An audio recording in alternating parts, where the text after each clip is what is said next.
बात आपातकाल पर प्रहार की और फ्रंट फुट पर मोदी सरकार की। बात संविधान पर सियासत की और 25 जून संविधान हत्या दिवस मनाने की। बीजेपी नेतृत्व वाली केंद्र सरकार की तरफ से नोटिफिकेशन जारी हो गया है। संविधान हत्या दिवस की घोषणा कर दी गई है। 25 जून को हर साल यह दिवस यहां पर किस तरह से मनाया जाएगा, यह भी देखने वाली बात होगी। चलिए इसी खास मुद्दे पर हम चर्चा शुरू करते हैं। जो मेहमान हमारे साथ मौजूद है, मैं उनका आप लोगों से तारीफ कराता हूं। हमारे साथ हैं राजनीतिक विश्लेषक तनुज दीक्षित जी। तनुज दीक्षित जी, जिस तरह से यहां पर अब संविधान हत्या दिवस यहां पर मनाया जाएगा 25 जून को, बिल्कुल स्वाभाविक है। उस वक्त बताया भी जाएगा बीजेपी कार्यकर्ताओं की तरफ से, सरकार की तरफ से कि आखिर क्या कुछ हुआ था इमरजेंसी में, क्योंकि आज की जो जनरेशन है, बहुत सारे लोग ऐसे शायद उस वक्त क्या हुआ था और क्यों इमरजेंसी लगी थी, मुझे लगता है शायद बहुत सारे उसको जानते भी नहीं होंगे। मैं बताऊं इमरजेंसी क्यों लागू हुई थी देश में। 1966 तक देश में विधानसभा और लोकसभा के चुनाव एक साथ होते थे, लेकिन वहीं इंदिरा गांधी जी को जब ये लगा कि जब 1971 में अगर विधानसभा और लोकसभा के चुनाव एक साथ हुए तो कहीं ऐसा ना हो कि कांग्रेस को बुरी तरीके से हार मिले, उन्होंने लोकसभा के चुनाव को कराने का पहले फैसला किया। 1971 में कांग्रेस आर होती थी उस समय। चुनाव के परिणामों के बाद में जो विपक्ष के रायबरेली से जो उनके विपरीत चुनाव लड़े थे, राज नारायण विपक्ष पार्टी की तरफ से नेता एक तरीके से वही थे। इलाहाबाद कोर्ट में 24 अप्रैल 1971 को एक पिटीशन दायर करी, जिसमें उन्होंने कहा कि इंदिरा गांधी के द्वारा सरकारी संसाधनों का इस्तेमाल करके और चुनाव जीता गया है। 12 जून 1975 यानी ठीक इमरजेंसी लागू होने के 13 दिन पहले, यानी 4 साल 3 महीने की सरकार तब तक हो चुकी थी।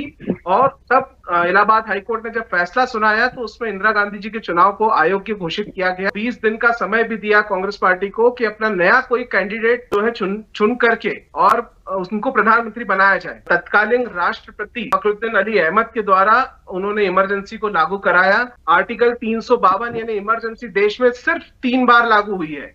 पहली बार सन 1962 में लागू हुई जब इंडो चाइना का वॉर हुआ, दूसरी बार सन 1971 में लागू हुई जब इंडिया और पाकिस्तान का वॉर हुआ, और तीसरी बार इंदिरा गांधी जी के द्वारा सन 1975 में इसको लागू किया। लेकिन तब कोई वॉर नहीं था देश का किसी और देश के साथ में। मैं एक और जानकारी देता हूं, आर्टिकल 356 यानी राज्यों को अस्थिर करने के लिए आर्टिकल है। आज दिनांक तक एनडीए के किसी भी शासित प्रधानमंत्री ने उस आर्टिकल का कभी किसी राज्य के प्रति इस्तेमाल नहीं किया। लेकिन सन 1951 से लगा करके लगातार सन 2014 तक में 134 बार इस देश में आर्टिकल इस्तेमाल हुआ है।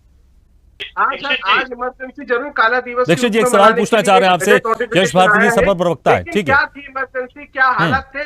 मीडिया के 1.5 लाख मीडिया कर्मियों को 1.5 लाख अखबार। तनु जी एक सवाल पूछना चाह रहे हैं यश भारती जी, आपको मेरी आवाज सुनाई दे रही? तनु जी एक सवाल पूछना चाह रहे हैं।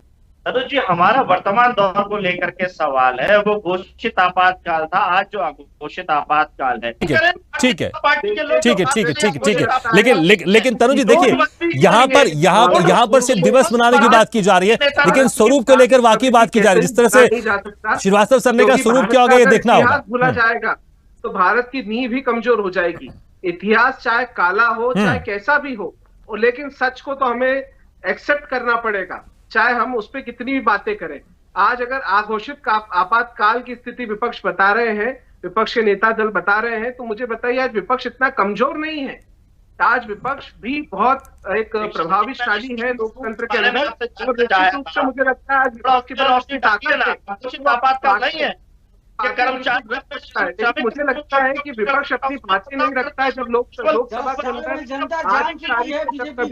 लोकसभा लगती है तो विपक्ष जाके सिवाय चिल्ला चोट के कुछ नहीं करे, जनता की बातें रखे, देश के हित की बातें रखे। विपक्ष बताए कि जनता ने उन पर भरोसा करा है, इतनी मजबूती से इतनी सारी सीटें दी हैं देश में, तो विपक्ष आगे आए। और निश्चित रूप से मुझे लगता है जब तक विपक्ष साउंड की बात नहीं रखेगा तब तक कुछ भी बातें जो है वो ठीक है आप ठीक है। देखिए मैं फिर से यश भारती जी, अगर वर्तमान नीति का विरोध है तो बिल्कुल कीजिए, बिल्कुल करना चाहिए, लेकिन अगर भूतकाल में, अगर पास्ट टेंस में अगर कुछ गलत हुआ है उसका भी विरोध करना चाहिए ना। तनुज दीक्षित जी और आरपी श्रीवास्तव से बहुत बहुत शुक्रिया हमारे खास चर्चा में शामिल होने के लिए। तो जिस तरह से यहाँ पर 50 साल पहले इमरजेंसी लगाई गई थी, इसकी भी इसका समर्थन नहीं करेगा, क्योंकि लोकतंत्र जब उसको बंदी बना लिया जाता है तो मुझे लगता है कोई भी खुश नहीं होता। लेकिन 50 साल के बाद फिर से अब उसको लेकर अब संविधान हत्या दिवस मनाने का जो नोटिफिकेशन जारी किया गया